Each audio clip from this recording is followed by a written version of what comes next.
Assalamualaikum warahmatullahi wabarakatuh. Saya perwakilan dari kelompok 12 akan mempresentasikan tentang kepemimpinan dan perilaku karyawan dalam bisnis internasional.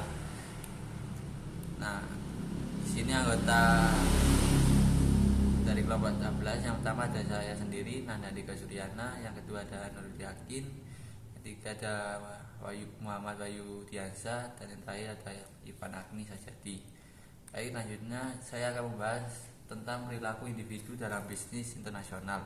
Perilaku individu dalam organisasi sangat dipengaruhi oleh berbagai dimensi individu.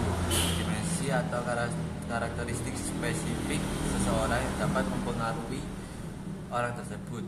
Sebagian besar pola perbedaan individu pada gilirannya adalah didasarkan pada kepribadian. Dimensi penting lainnya yang berhubungan dengan perilaku individu adalah sikap, perspektif, kreativitas, dan stres. Dan materi selanjutnya akan dibahas oleh teman saya. Yang selanjutnya penjelasan. Penjelasan yang pertama adalah kepribadian atau personality. Yang mana kepribadian ini adalah seperangkat atribut psikologis yang relatif stabil, yang membedakan suatu dengan yang lainnya.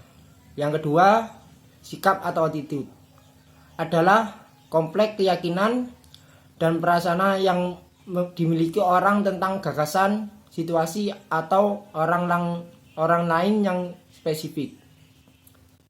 Selanjutnya, persepsi, yakni serangkaian proses di mana seorang menjadi sadar dan menafsirkan informasi tentang lingkungan. Yang keempat, stres. Yang mana stres adalah respon individu terhadap rangsangan yang kuat. Rangsangan ini disebut stresor. Lalu, motivasi dalam bisnis internasional. Semua bisnis internasional menghadapi tantangan untuk melakukan motivasi terhadap tenaga kerja yang untuk mengurangi biaya, mengembangkan produk baru, meningkatkan kualitas produk, dan meningkatkan layanan pelanggan. Motivasi dapat didefinisikan adalah keseluruhan rangkaian yang menyebabkan orang untuk memilih perilaku tertentu dari serangkaian perilaku yang ada. Model motivasi berbasis kebutuhan adalah usaha yang mencoba mengidentifikasi kebutuhan atau kebutuhan spesifik yang menghasilkan perilaku yang termotivasi. Model motivasi berbasis proses lebih berfokus pada proses berpikir sadar yang digunakan orang untuk memilih satu perilaku dari beberapa faktor. Model penguatan berkaitan dengan bagaimana orang menilai konsekuensi dari pilihan perilaku mereka dan bagaimana penilaian tersebut masuk ke pilihan perilaku masa depan mereka.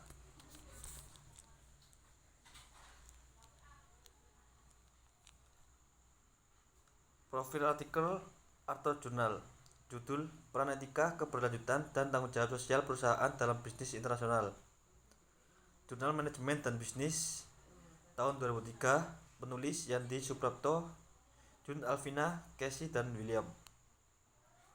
Metode: jenis penelitian ini berupa penelitian kualitatif dengan metode analisis deskriptif kualitatif.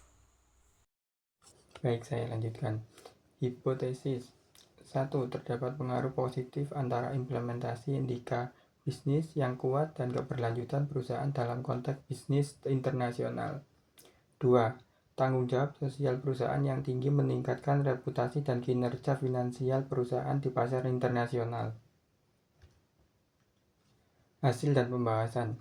Perusahaan yang menerapkan standar etika tinggi seringkali lebih mudah diterima di pasar internasional, karena masyarakat dan pemangku kepentingan di negara kini semakin menghargai praktik bisnis yang etis.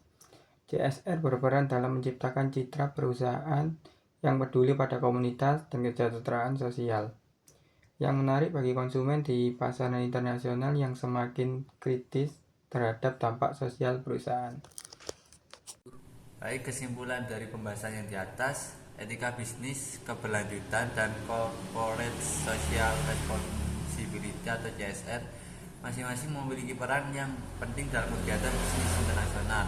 Tiga faktor yang saling terkait dalam bisnis internasional ini memainkan manfaat dalam memastikan bahwa perusahaan beroperasi secara bertanggung jawab, berkelanjutan, dan memberikan manfaat bagi masyarakat dan lingkungan di seluruh dunia. Etika bisnis memastikan bahwa perusahaan beroperasi secara bertanggung jawab dan berintegritas dalam lingkungan internasional yang kompleks dan beragam, mengingat perbedaan budaya, nilai, dan hukum yang berbeda-beda di setiap negara dan wilayah. Sekian dari kelompok kami. Jika ada salah kata, mohon dimaafkan.